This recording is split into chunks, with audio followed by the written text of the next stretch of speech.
of a shot of winning. We can beat anybody in the world, and I think we're going to win next Sunday.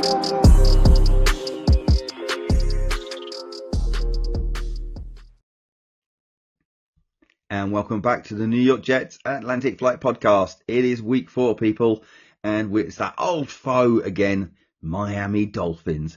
Not at MetLife, but down in Hard Rock Gardens in, I think it's near Fort Lauderdale. It was that area, that neck of the woods anyway. But it's going to be a hot day down there. So it's good to play them this early in the season because we don't like going there when it's in the middle of winter and you've got to adjust from the cold to the hot. It's always a hard slog. And if you didn't know, the away team always has the sun on them the entire game. So it's a bit like a 12th man. It's very, very sapping, the heat down there. Joining us today, Ryan is just back off his holidays. Feeling a little bit refreshed, although I think he's a little bit sleep deprived. Ryan, how you doing, my friend?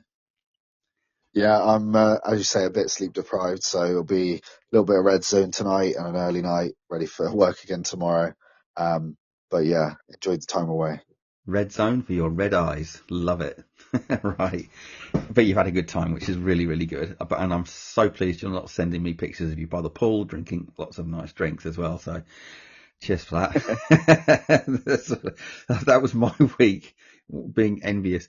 Let's get into this. We've got the injury report. We'll start off with the IR report. We'll start at the top. Our newest recruit, Jarvis Brownlee Jr. Unfortunately, he's out. Yeah, so I mean, the last game the Titans had, he was wearing a boot, wasn't he? And had indicated it wasn't anything serious. They've said he's week to week, so we kind of expect that he probably wasn't going to play. I think this trade was done not so much in mind of him playing this game, but being available, and especially if the word that the Patriots were trying to grab him as well are true, you kind of just have to bite the bullet and bring him in, even if you know he's not going to start straight away. So, yeah, I don't think that's too much of a surprise. I think you can always gauge as well when you get a player, you've traded for a player, and the fan base of that said player go a little bit ballistic that he's been allowed to leave. That was the Titans fan base, which is a really, really good indicator of how good a player is. I think he's got a little bit of a nasty streak in him. He will pick up the odd penalty, but I don't think it's a reach, too much of a reach to think he's either going to replace MC2 or he's going to replace Stevens. Which do you reckon will happen, if you think either would happen? I think that we'll see a cornerback room starting within the next few weeks that consists of Sauce, Brownlee, and AZ Thomas. I think with the potential of Brownlee in the nickel, I think that's quite an exciting room. It's aggressive, it's athletic. I think that would be probably one of the most agile cornerback rooms in the league, to be honest. But I think they would be prone to penalties a little bit. So that could be a bit of coaching. We'll straighten that out, but we'll see. But I think there is a bit of writing on the wall that there's MC2's potentially going to be available for trade before the deadline, unless we suddenly see a U-turn in his form. If he does go for a trade, it'd be interesting to see what we get for him. I think he could be maybe as much as a fourth or a third. He's one of the tops. A third, yeah. He's one of the top slot corners in the league, isn't he? If not, I think he was ranked first last year. Yeah, I think for majority of the season, if not the whole season, he was ranked first in his role. So there's going to be teams that are going to want someone like that out there. I think a mid to late third is probably a reasonable ask. And I think we'll probably get it, even if we send back a sixth or something. Yeah, and Jarvis Brownlee, he's still only 24 years old. This is his second year in the NFL. He's 5'10", out of Louisville, 194 pounds. So he's got some meat on his bones. He's 5'10", so he's just bubbling under 6 foot. This seems to be a thing with this coaching staff. They like the more longer corners, don't they? Yeah, I think they like the rangy guys, don't they? The ones that can cover ground, because ultimately you just need guys that can go with these fast receivers. The receivers are getting faster. They're getting stronger. So you need someone that's going to be aggressive and can go pace for pace with them. And I think that they're going to really want to also, in time, utilize corner blitzes and safety blitzes. We would know with the writings on the wall there with Aaron Glenn wanting a blitz heavy team. So if you can fire guys out of any direction and you don't know where to look, it's formidable. Yeah. So in his rookie year, he started all 17 games. He started 14 out of 17 games. So he played in all 17. He had 46 tackles, 29 assists, 79 combined, 39 solo tackles, only one interception, but 9 PDs, which is pretty decent. That is something that we really, really lack. I know that you called on one play. We were just chatting. I forget. I think it was the Pittsburgh game. Turn your head, turn your head. I could say the same thing about Sauce as well. Drives me nuts that none of them seem to turn their head, which is a little bit odd now because we've got a corner that turned his head. Sorry, a head coach that turned his head a lot in Aaron Glenn. So I'm hoping that if we get to midway through the season, we do start picking up these interceptions. I think it's going to be a good time to get interceptions with the Dolphins, although they are ranked actually 16th in total offense. I was quite surprised by that. Yeah, I think I feel like that flatters them, to be honest. I mean, as you say, it's a bit surprising. Maybe I can't see it. I mean, they've got some rushers there that are doing some good shifts, but I just don't. I don't know. I don't feel like I'm scared of their offense, which probably tells you everything. Normally, a top 20 offense, you're gonna be a bit concerned, especially with how our defense has been playing. But I don't feel overly concerned about. Yeah, there are guys to be concerned about. I think Jalen Waddle somebody to be concerned about. He's caught 14 out of 17 targets, which is an unbelievable percentage right now, especially given who's throwing to him. Yeah. So. And I think he's going to be the game changer. If we can shut him down, that's going to be a big part of us winning this game. Their strength of schedule at the moment, so their offense is ranked 16th. Just comparison. So they're ranked 16th on their offense. Our offense is ranked 26th. But this is where you've got to read between the lines. So our strength of schedule, hardest to easiest, we were third hardest, whereas the Dolphins was the 16th hardest. And then you look at the defenses as well. Ours was ranked 29th. And if you're worried about that, you want to be a Dolphins fan because theirs was ranked 32. If it could go any lower, the Dolphins defense would be ranked even lower because they have been absolutely awful. It's funny because a lot of pundits have got this game being a reasonably mediocre scoring game in the 20s or the early 30s. I can see this game being a little bit higher scoring than that. But let's get back to the IR. Next up, terrible news. This I was really hoping that he was going to get in there. Jermaine Johnson II. We are still lacking decent edge. It looks like Clemens is, and I think probably who's the other guy? Will be getting playing time. So yeah, so not good at all. Jermaine Johnson, how much of a loss? I think we were kind of half expecting it, weren't we? I think they aren't wanting to rush him in any of these scenarios because they can't afford to lose him for more than a couple of weeks. You can make do a couple of weeks. Kiko's been drafted for a reason. You need to have a word with him and go, look, this is your opportunity. Show us what you can do.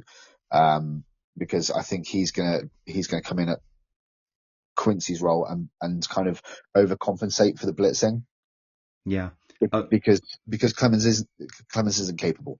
Straight up, he can't play contain. So we're going to need a linebacker that's going to be agile and athletic and be able to cover blitzes, but also be able to hit those sort of gaps when they appear and stop the run. And if you've not drafted Kiko for that, then what are we doing with him? Yeah, I mean we'll get back to this in a minute because we've also got players on IR. We've got Marcelino McCrary-Ball. He's now on IR. So the likes of Cam Jones and Kiko, as you say, they're going to get a chance to shine for sure. So the other player that I was thinking about edge was Braden McGregor. But we could see a little bit more of Leonard Taylor as well. We will, since we're talking D, we're going to just jump into this injury report. We'll jump, since we're talking about the D, let's get to Jay Tufele. Jay Tufele's back. As you said in one of the podcasts we did earlier on in the year, I think it was game 1. It's actually game 2, wasn't it? Yeah. Jay Tufele's he had a brilliant game in pre-season, and then he just seemed to fall off a cliff face. But he's been out a long time with, all we know is it's an illness. So it could have been something that was just been debilitating, and that could be the reason why he hasn't performed. But we talked just before we came on, didn't we? Jay Tufeli's going to have a point to prove, I'm sure, on Monday night. Yeah, he needs a big game, really. We need him to have a big game, because this is why we've kept him around. And if he cannot influence the game when he's given this opportunity, then we have to be looking by week 5 at trading for someone. We should be anyway, but I think if they see Tufeli come out and they go, this isn't the guy we thought it was, they have to make a move. And we've seen that they can do that, and they're willing to do that. So I think he either balls out, or we have a fresh body in the camp by Wednesday. Yeah, I like what they're doing with the back end of these draft picks. They're either swapping 7ths for 6 or 6 for 7ths, and they're picking up players along the way. You know, if you can get a player that's either a starter or a depth piece for a 6th or 7th round pick, you absolutely pull the trigger on that. So, and you're right. I think that could be something that happens. Jay Tufeli, if he doesn't perform, like with Leonard Taylor, these guys won't be on the roster next year. We said last week that there are a boatload of players on this roster with 1-year contracts. So there's going to be, or 1 year left on their contracts. So there's going to be a lot of changes this time next year. So really, we keep saying it, it's an evaluation year. These guys are playing for contracts. They're playing for their careers. Next up on the IR is Tony Adams. God, is this really a loss? It's an opportunity, isn't it? As far as I see it, Tony Adams, I think, was clinging to the job. Yeah. And I think now this is Aaron Glenn's perfect opportunity to say, look, don't make this your job, Malachi Moore. I think Malachi Moore's going to start though, isn't it? Do you think? Yeah. Yeah, I think that's been the speculation this week.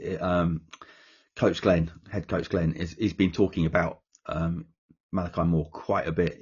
So it seems to be in his mouth a lot. So I have a funny feeling that this is going to be the start of the Malachi Moore era, and Tony Adams is probably going to play the rest of this season, and he'll be one of these faces that leaves, I reckon, next year. Well, hopefully we'll see I think Malachi Moore and Cisco as well.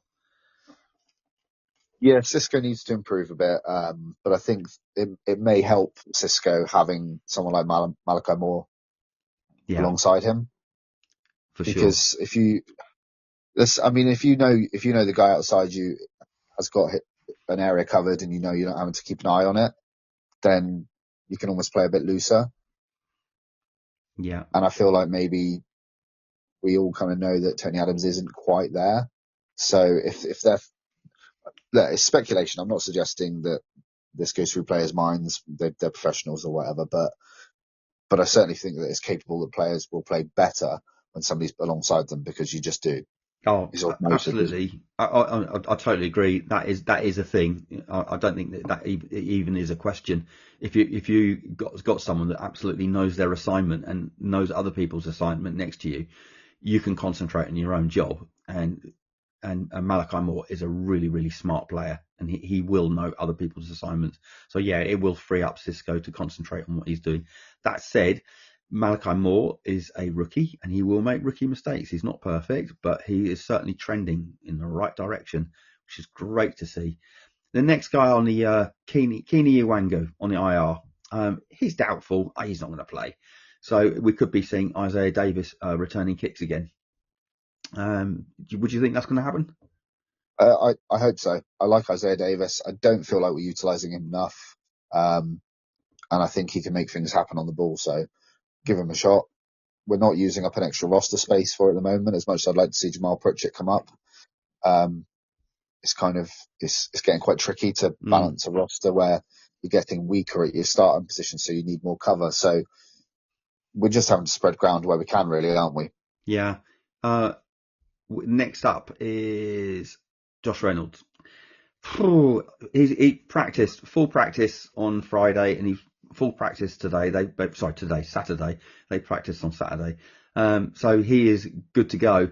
favourably. He doesn't match up favourably with the Dolphins corners, which is remarkable because they are down to brass tacks. But Garrett Wilson, I think he's going to absolutely feast, talking of wide receivers, against this Dolphins secondary. I really do. I would like to see our run game get going. This is the perfect time to get the run game going as well, because the Dolphins, as I've mentioned earlier on, it is really, really not good. But Josh Yeah, Reynolds, he'll yeah. do I his think bit. I feel like I feel like I need to see something from Josh Reynolds at this point, though. Um, we he didn't really. What did he have? 2 catches in the first game, and Hmm. then he was out for 2 weeks, and now we're back again. If he sees through the whole game, great. But I'd like to actually see him make some plays because we're going to need to see that we have somebody outside of Garrett Wilson. And if it can't be him, and he's there just as a blocker, a bit like Alan Lazard, then we need to be utilising the tight ends more. So, but as I say, this is a good opportunity to set the platform with a run. I think RPO heavy is got to be the way because they need to be afraid of those Justin Fields legs because the only time he's played them, he put 178 yards rushing on them himself. So they are going to be absolutely terrified of what he's going to do with his legs. So we need to lean into that. Yeah, sorry, I need to mention this as well because we've done linebackers. I don't really want to keep going backwards, but if you are wondering why we haven't mentioned Quincy Williams is also now on IR as well, sadly. So we've lost 2 linebackers last week, which is a hell of a loss. The biggest news this week, we're saving the biggest news till last, primarily because it was only announced yesterday as well. Justin Fields has now cleared concussion protocol. He practiced fully on Thursday, Friday, and Saturday. So I think they've kept it to the last minute just to make sure that he is good to go, which is really, really good news. His comparison to Tagovailoa, the PFF grade, has him ranked at 64.4 against Tagovailoa at 52.9, a passer rating 111 to Tagovailoa 89. So, and he's a better runner and he's a better athlete. So I'm looking forward to seeing Justin Fields back. It's going to be interesting to see what he's picked up. What I know, Tyrod wasn't very good, but Tyrod brings something extra that Justin isn't very good at. Well, I say he isn't very good at. He's not as good as Tyrod. So Tyrod wasn't very good, and now I'm saying that Justin Fields isn't as good as Tyrod. So I think he had a bad game. He hasn't played in a while. It's Tyrod, isn't it? Not Tyrod as well. Tyrod. I get it right. We just call him Rod on this We podcast, do don't we? call him Rod, yeah. We call him Rod, so yeah. But I'm hoping that Justin Fields has sat on that sideline and he's looked to see what's going on and think, I need to be better at this. So in a way, I'm hoping that he's picked up something. He's not that bad of a passer. We saw some pretty good balls when he played Pittsburgh into some really tight windows. How do you think Justin Fields is going to affect this game? Do you think he might take it over with his legs? I think it is going to be very rush heavy. I think if it's the Miami defense is as porous as we think it is, then yeah, I think they're going to try and utilize a lot of RPOs, but give some nice short completions available if they're there. We've got to make the offense simple for him, really, haven't we? That's the reality because as much as he can do those tight window throws, they're not consistent enough. And I Yeah, get totally what you're saying about Taylor as well. Is it wasn't great, but the second half, kind of what he does, where once he does get in a rhythm, is consistent passing, and we don't always see that from Justin Fields. So that was the difference, and that was the right thing for the Bucs game. That's what we needed more so in that game anyway. mm-hmm. So, but this is the game where we do need Justin Fields to see a window and break through it and go and take those chunk yards and just put the fear of God into him in that first quarter. Yeah, Because once they have to start respecting that, and you can utilize your running backs like Braden Allen and Breece Hall, and then you've got, at that point, they're respecting the run so much, you've got Garrett Wilson, Aaron Smith, Josh Reynolds, all going to be running wild routes, picking up chunks as well. So we beat them by establishing the rush. That's the only way we're going to do this, I think. yeah. Because as you've said, the matchup for Reynolds against the corners in this game isn't a great one. So that isolates Garrett Wilson. Yeah. Miami's defense against Buffalo last week, it came more alive in the second half of that game last week. But still, at the end of the day, they've allowed 30 plus points in each of the first three games, and they are last in NFL scoring defense. So our offense, if this is a game you want to put points up, this is the team to be doing it. This is the team to try and get a confidence builder. But as we know, in seasons gone by, it doesn't matter how bad Miami are, we seem to lay an egg against them. So that is the major worry for me. Even though we looked good in the second half, when we nearly won the game. Okay, we blocked a punt and that helped as well, but we at one point, what was it, a minute and a half remaining or whatever it was, and we just couldn't get over the finish line. But I think the team would have taken heart from that, and I hope that it will translate into the Miami game. Miami have got their own problems. I've always wanted to see this guy play. We talked about in our draft series. Storm Duck, he's out. So I'll just rattle through. So, sorry, go on. They were paper thin then anyway. They were paper thin anyway, weren't they? So they've not really. I can't even think who they've got in their secondary at the moment. I couldn't name them. Nope, me either. Ashton Davis, I believe, is going to be playing, so I'm happy with that. These are the guys that we know are out. Storm Duck, Jason Marshall Jr. So they're both cornerbacks. We've got another one, Ethan Bonner, cornerback. He will be a game time decision, as is Darren Waller, who's probably going to play. That rapper. And I'm going to slaughter his name now. Ifeatu Melifonwu. It's a hell of he's a safety for the Dolphins. And Jalen Waddle, he practiced, full practice on Friday, full practice on Saturday. He will be playing. He likes to play the Jets as well. And a game time decision, he's going to play. Of course he is. He hasn't practiced all week. He's on not injury related. So it's a personal reason. But Tyreek Hill has not practiced all week. He was in practice on Saturday, but he didn't actually practice himself. But he was at the training ground. But his status is going to be game time. So he will play. We know he'll play. And here's a player that if you show him a glimpse of light, he will be through it. And as we've seen from our run defense, that's a little bit worrying, isn't it? Yeah, I think this is where you need your rookies to show out. We're going to be putting some of the younger guys out there. AZ Thomas is likely going to play some snaps. I think there's going to be a more 50-50 split this week. And Malachi Moore is going to play a lot more snaps. So these guys need to be showing that they can compete with someone like Tyreek. I don't know if we're going to play. I know they prefer to play a lot of man, but I don't know if that's the way we match up with Tyreek and Waddle. Do you think we're going to get to? Obviously, we are really, really light at edge.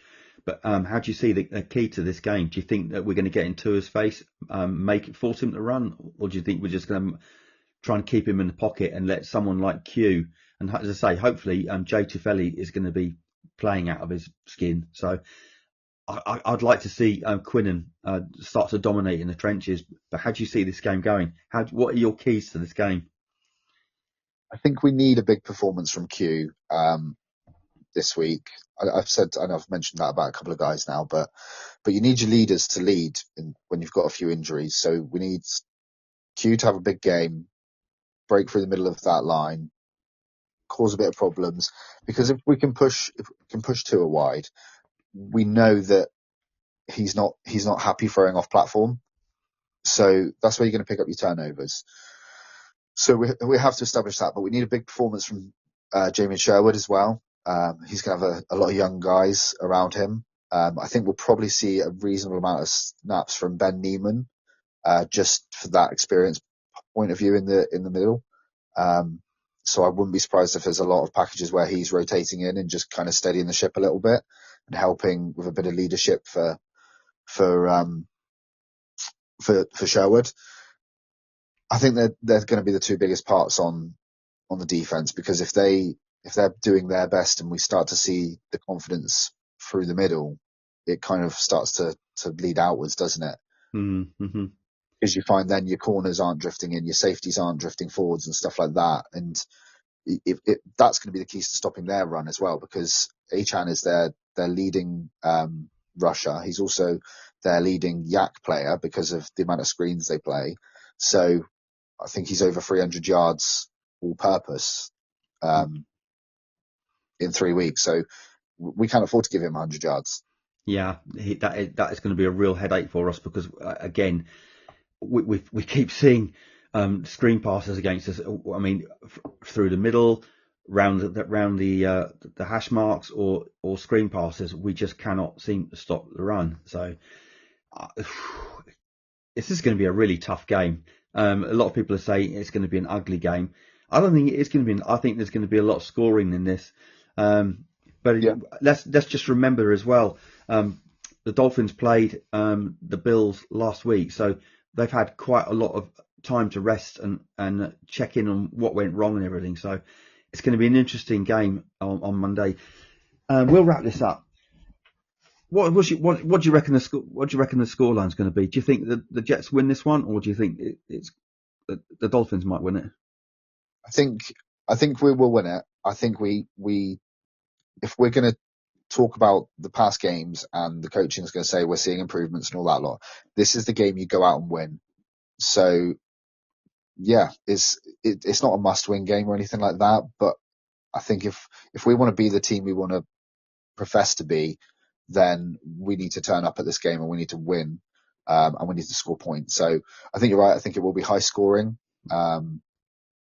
I think the over-under on points was only around about 50. So, I mean, I think there's going to be 60 plus points in this game. Yeah, I do too. I also think there's a little bit of heat on Mike McDaniel's chair as well at the moment, and I think he's probably feeling it as well. But it's going to be interesting. So there's some scores just coming in early now. Buffalo, New Orleans. Buffalo are up 7 against New Orleans, and Carolina are beating New England 6-0. So there's some early scores there. So that'll be good. Yeah. But it's going to be divisional win. Divisional yeah. win is big this week. So if that's how those go. But I think the three of us, the Patriots, the Jets, and Miami, we are playing for second. So it's going to be interesting. It might be ugly with all three of us, but someone's got to come second and someone's got to come last. So let's hope we are second. But it's doable, and I have a funny feeling it's going to be a really, really close game. I think that the lead is going to change hands a number of times. I said this on our week 1 game. I think position through punting or kickoff return or what have you, I think special teams is going to be absolutely key in this game. No one wants to be pinned back in their own half, especially in their red zone. I think it's going to be a close game. I agree with you. I think there's going to be some 60-point scores. I'm going to go 33-35 Jets, but we just squeak it. And who knows? We might even have some interceptions and maybe a pick 6. That's what I'm predicting. Yeah. I think we'll see. I think it's key as well. Actually, just a quick thing. I know we're wrapping up, but I'm going to do this little ad lib. But the talk of the WMD play, it keeps getting referenced as a defensive play, doesn't it? But it's technically a special teams play. Mm-hmm. And this is a vital phase of play for us. And I think Chris Banjo has done a fantastic job. And I think it's really exciting on special teams as well. So yeah, and I think you're right. Between defense and special teams, we'll score something against the play. Yeah, I'm looking forward to this game. I am not watching it live. I will be on radio silence on Tuesday morning because I've taken the day off. So no social media. Going to watch it as live with a big breakfast and a builder's tea. So that'll be me. Are you staying up to watch it? Beautiful.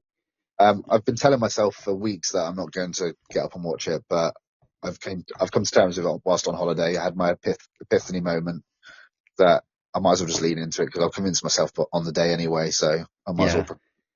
That is, and I think I speak for a lot of people here on this side of the Atlantic, is when you know that there's a game on and you've got to go to bed, sometimes you just can't close your eyes. You think, and you lay there for a little bit and thinking, I'm never going to get to sleep. I'm going to have to get up and watch this. And then you get up and watch it, and then you go back to bed later on, and when it's all finished, and you're just absolutely exhausted.